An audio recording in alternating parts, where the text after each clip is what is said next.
제가 청년 때 다니던 교회가 있었습니다. 서울에 제법 큰 교회였었는데 어느 해 그 교회에 심령 부흥회가 있었습니다. 귀한 목사님이 오셔서 설교를 하시는데 그 당시 유명한 목사님이셨습니다. 얼마나 은혜를 많이 받았던지요. 자, 그런데 집회가 시작되고 진행되면서 들리는 말이 있었습니다. 그것은 바로 그 강사 목사님의 러브 스토리에 관한 이야기였습니다.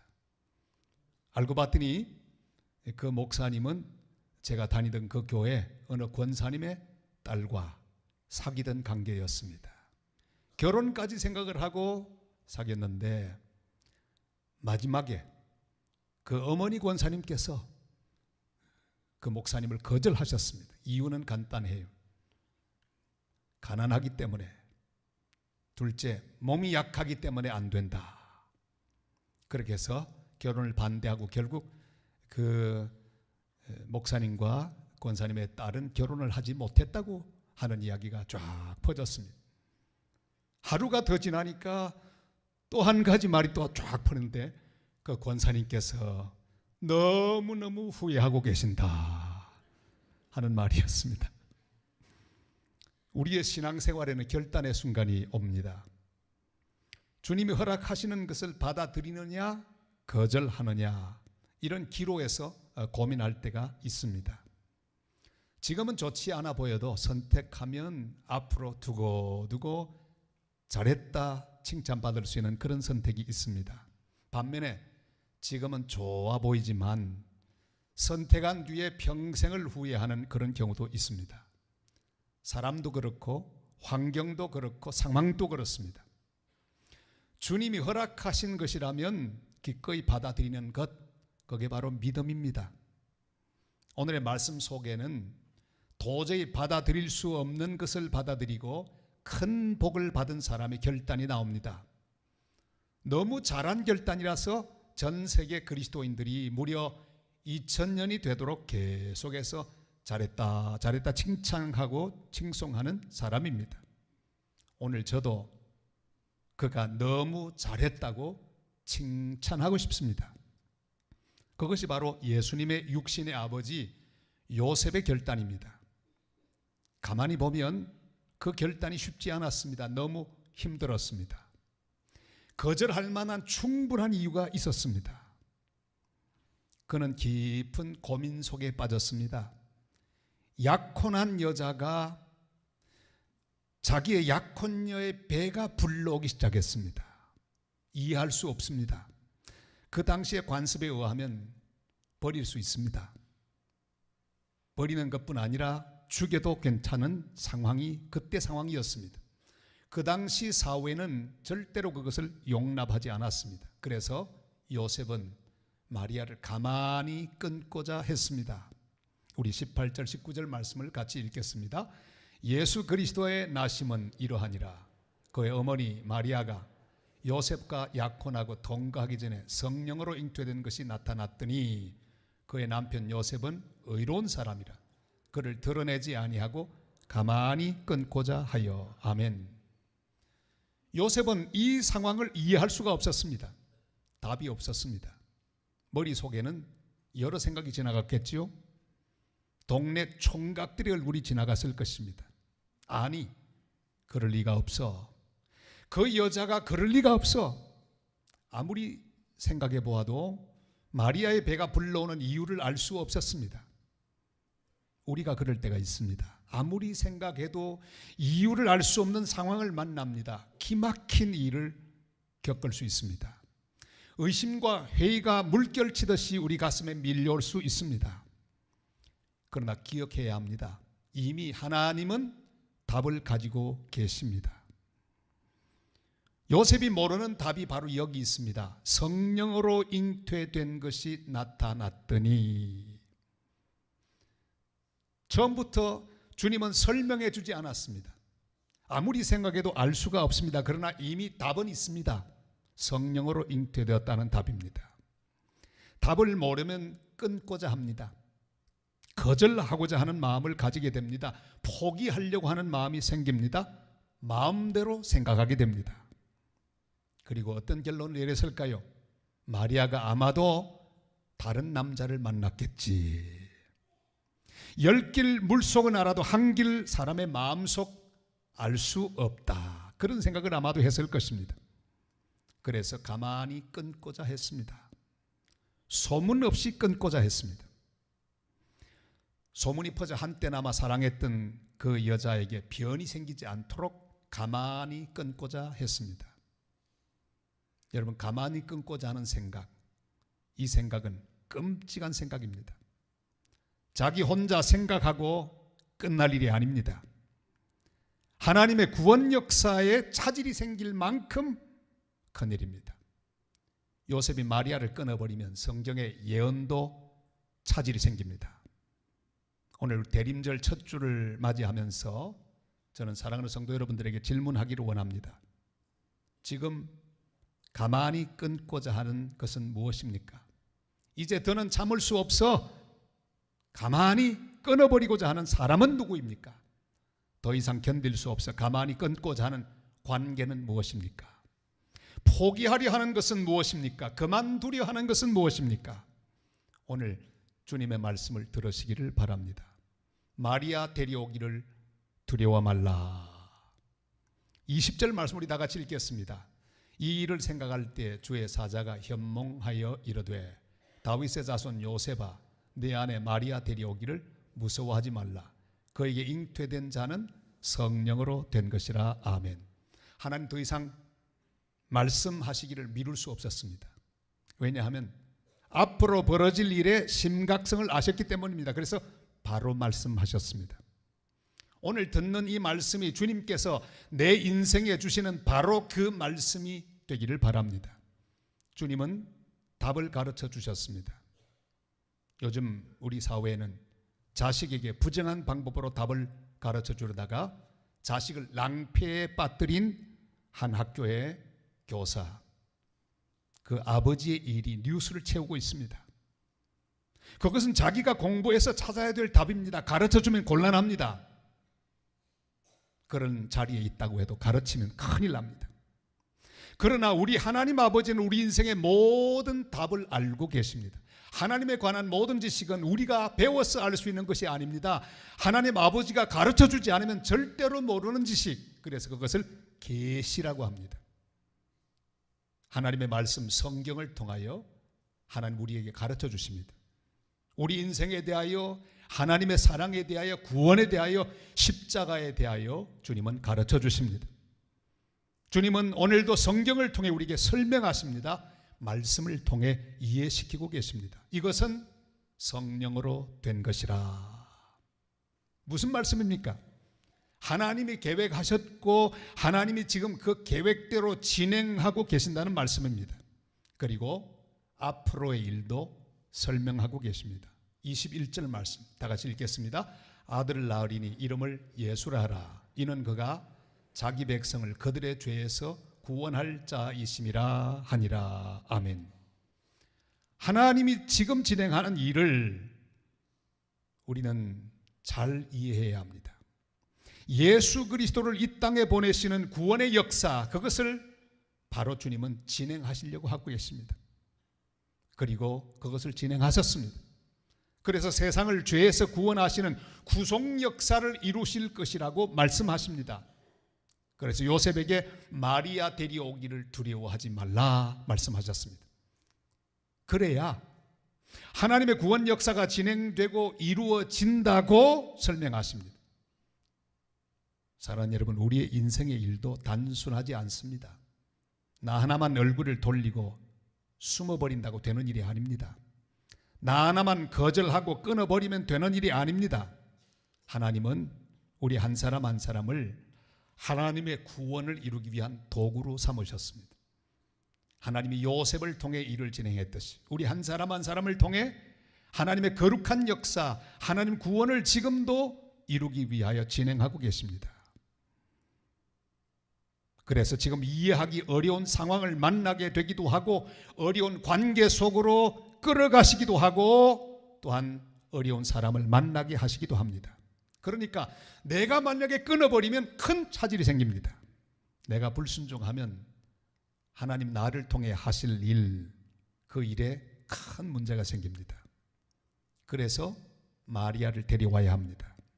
주님이 허락한 상황을 감사함으로 받아야 합니다. 이해할 수 없는 사람이라도 용납하고 받아들여야 합니다. 바로 지금 마리아가 잉태한 그 생명은 임마누엘 되신 예수 그리스도이기 때문입니다. 22절 23절 이렇게 말씀하시죠. 다 같이요. 이 모든 일이 된 것은 주께서 선지자로 하신 말씀을 이루려 하심이니 이르시되 보라 처녀가 잉태하여 아들을 낳을 것이요 그의 이름은 임마누엘이라 하리라 하셨으니 이를 번역한즉 하나님이 우리와 함께 계시다 함이라. 아멘. 여기 분명한 사실이 있습니다. 나는 잘 이해할 수 없는 일이라도 그것이 임마누엘인 것을 기억하시기를 바랍니다.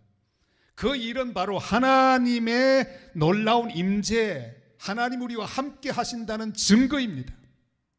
결국은 임마누엘의 역사를 이루실 것입니다. 내 속에서 일어나는 엄청난 갈등과 고민의 복판에도 역시 임마누엘의 역사가 진행되고 있음을 확신해야 합니다. 도망가지 말고 받아들여야 합니다. 끊지 말고 용납해야 합니다. 거절하지 말고 받아들여야 합니다. 저는 그동안 수백 번의 결혼 주례를 했습니다. 외국 사람 주례도 하고요. 선교지에서 원주민들 주례도 하고 한국의 우리 청년들 주례를 많이 했습니다. 그 가운데 아주 인상적인 결혼 주례 하나가 있었습니다. 제 친구이기도 하고 그 당시 또 총장이기도 했던 한 목사님, 우리 교회 들어 설교하러 오신 분인데 이분에게는 고이고이 키운 딸이 있었습니다. 얼마나 착하고 이쁘고 똑똑한 딸인지. 좋은 대학을 나왔습니다. 좋은 데 취직도 했습니다. 연수를 보냈는데 해외 연수, 하필이면 저 남미, 중남미, 코스타리카 연수를 보냈습니다. 그런데 이게 웬일입니까? 거기서 한 남자를 만났습니다. 사랑은 갑자기 찾아오는 법이죠. 그런데 만나고 난 뒤 보니 그 남자는 코스타리카 사람도 아닌 콜롬비아 난민이었습니다. 국적도 없는 난민. 기가 막히죠. 그 딸이 돌아와서 아버지 목사님에게 말합니다. 아빠, 나 그 남자랑 결혼해야 되겠어. 얼마나 당황했겠습니까? 얼마나 하늘이 무너지고 땅이 꺼지는 그런 생각을 가졌을까요? 그는 고민하는 가운데 기도합니다. 하나님, 어떡할까요? 어떡할까요? 우리 딸이 난민 청년과 결혼하려고 합니다. 그때 하나님께서 이런 감동을 주시더래요. 그래, 너도 고아처럼 자랐는데 아무도 너를 받아주지 않았는데 네 장모 장인께서 너를 받았어. 그리고 오늘까지 이렇게 복을 받고 내 종이 되지 않았느냐. 못 받을 이유가 뭐가 있느냐. 받아라. 그리고 제게 와서 결혼 주례를 부탁했습니다. 주례를 했습니다. 평생에 이중 언어로 결혼 주례 한 건 또 처음이에요. 한국말로 하고 동시에 스페인말로 하면서 주례를 진행했습니다. 여러분, 그 난민 청년은 훌륭한 한국 사람이 되었습니다. 여러분도 보셨을 거예요. 비정상 회담에도 출연했고요. 지금 아주 뜨는 사람이 되었습니다. 주의 복음을 잘 증거하고 자기 가문을 살린 사람이 되었고요. 행복하게 살고 있는 그런 귀한 모습을 보고 주님께 영광을 돌렸습니다. 사랑하는 여러분, 이해할 수 없다고 끊으면 곤란합니다. 내 마음에 맞지 않는다고 거절하면 안 됩니다. 내 바라는 대로 되지 않는다고 돌아서면 안 됩니다. 주님께 기도하고 주님의 응답을 받는 성도들이 되시길 바랍니다. 주님 말씀하십니다. 마리아 데려오기를 두려워하지 말라. 요셉은 그 말씀 그대로 하나님의 분부대로 행하여 마리아를 데려왔습니다. 아무것도 묻지 않고 용납했습니다. 주님으로부터 오는 은혜를 받았기 때문입니다. 24절 25절 말씀 같이 읽습니다. 요셉이 잠에서 깨어 일어나 주의 사자의 분부대로 행하여 그의 아내를 데려왔으나 아들을 낳기까지 동침하지 아니하더니 나음의 이름을 예수라 하니라. 아멘. 요셉은 가만히 끊고자 하는 자기 계획을 끊어버렸습니다. 마리아를 버리려고 하는 자기 생각을 버렸습니다. 마리아를 보내려고 했던 자기 뜻을 보내어버렸습니다. 그리고 마리아를 데려왔습니다. 크리스마스의 역사는 받아들이는 역사입니다. 요셉만 마리아를 받아들인 게 아닙니다.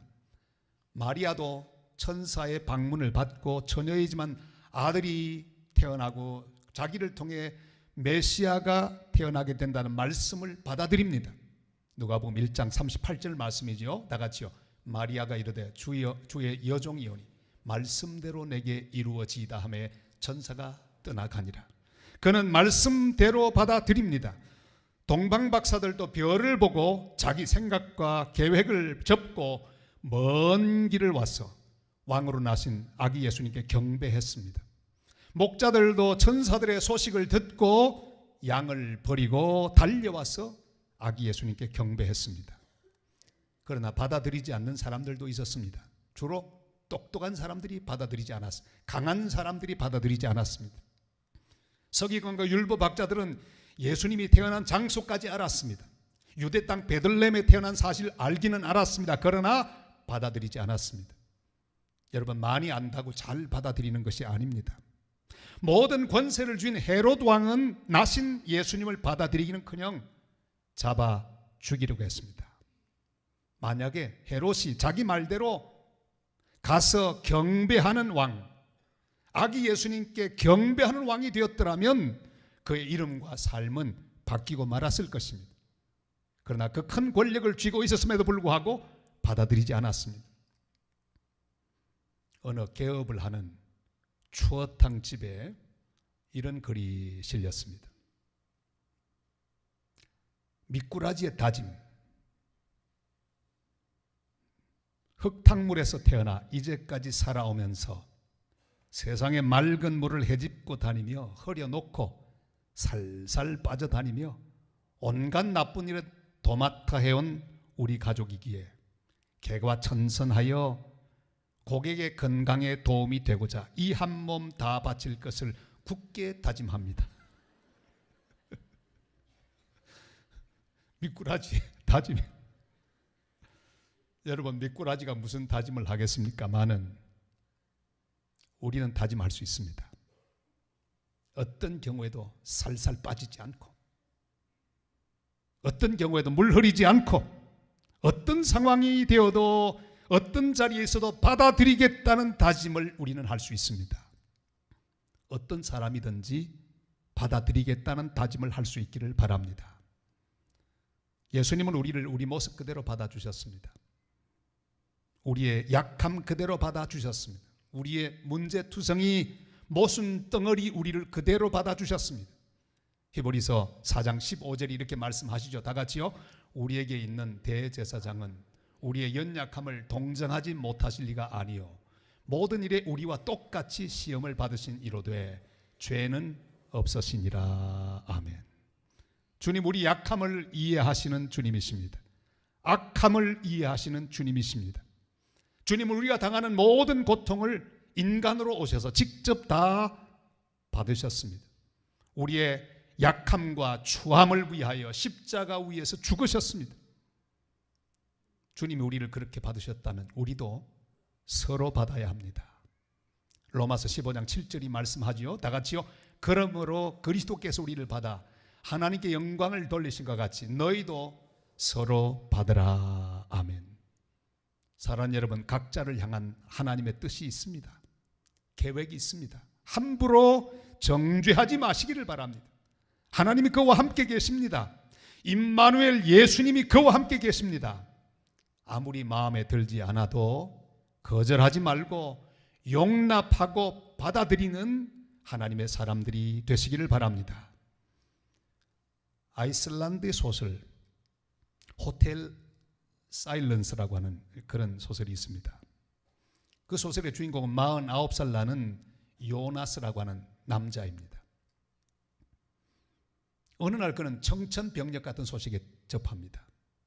자기가 애지중지 키운 딸이 우연한 기회에 알게 되었는데 자기 자식이 아닌 걸 알게 됐습니다. 기가 막힌 일 아니겠습니까? 속고 사는 거예요. 너무 큰 충격을 받았습니다. 아니, 내 딸이 아니다니. 그는 살고 싶은 마음이 없었습니다. 충격에 빠졌습니다. 모든 게 싫어졌습니다. 그리고 전부 포기하고 죽기 위하여 어느 호텔을 찾아갑니다. 그 호텔의 이름은 사일런스라는 호텔, 침묵이라는 호텔이죠. 전쟁 가운데도 살아남은 그런 호텔입니다. 죽으려고 방에 들어갔습니다. 그런데 낡은 호텔이 되어서 여기저기 고장난 부분들이 많았습니다. 거기에 눈이 띄었습니다. 에이, 내 죽기 전에 저거 하나만 고쳐주고 죽자. 하나를 고쳤습니다. 하나를 고치니 두 번째께 또 들어왔습니다. 둘을 또 고칩니다. 좋은 솜씨를 가지고 있기에 여기저기를 고치다 보니까 하루 이틀 사흘 나흘 지나가기 시작했습니다. 소문이 퍼지기 시작했습니다. 우리 호텔에 맥가이버가 왔다고, 미스터 다 고쳐. 사람들은 그렇게 별명을 지어 불러주었어요. 동네 사람들마저 그를 부릅니다. 그 사람은 많은 사람들이 우러러보고 존경하는 그런 친절한 사람으로 인정을 받게 되었습니다. 그렇게 남을 돕고 고쳐주다가 그만 자기를 잊어버렸어요. 자기 슬픔도 잊어버리고 자기 절망도 잊어버리고 자기를 오히려 치유하게 되었다고 하는 그런 내용입니다. 사랑하는 여러분, 부서진 것을 고치다가 자신의 상처도 고칠 수 있다는 내용 아니겠습니까? 내 속의 상처는 그 속에 가만히 있어서는 전혀 치료될 수 없습니다. 밖으로 나와야 합니다. 그리고 주님을 향해 가 모든 것을 받아들임으로 그 모든 상처는 치유되기 시작합니다. 상황을 받아들이고 사람을 받아들여야 합니다. 주님께서 우리를 받아주셨듯이 우리도 받아들이며 용납할 때 하나님의 역사가 이루어질 것입니다. 사랑하는 성도 여러분, 대림절을 맞았습니다. 주님 나심을 준비하는 절기입니다. 주님 말씀하시지요. 마리아를 데려오라. 마리아 데려오기를 두려워하지 말라. 사랑하는 여러분, 지금 내가 포기하는 것은 무엇입니까? 내가 가만히 끊고자 하는 것은 무엇입니까? 이해할 수 없는 것들을 믿음으로 받아들여야 합니다. 납득할 수 없는 일들을 감사로 받아들여야 합니다. 끊고자 했던 관계들을 다시 받아들이실 수 있기를 바랍니다. 지워버리려고 했던 사람들을 다시 주님 앞으로 데려오십시다. 마음 문을 닫으려 했던 사람들을 다시 주님 앞으로 데리고 와야 합니다. 그리하여 주님의 크신 사랑과 은혜와 구원의 역사가 우리를 통해 이루어지는 복된 크리스마스, 복된 성탄을 맞이하고 그런 귀한 복이 우리 가운데 임하여 나도 치유함을 받고 너도 치유함을 받고 하나님 기뻐하는 아름다운 공동체를 이루며 주님을 모시고 살아가는 복된 하나님의 사람들 다 되시기를 주님의 이름으로 축원합니다.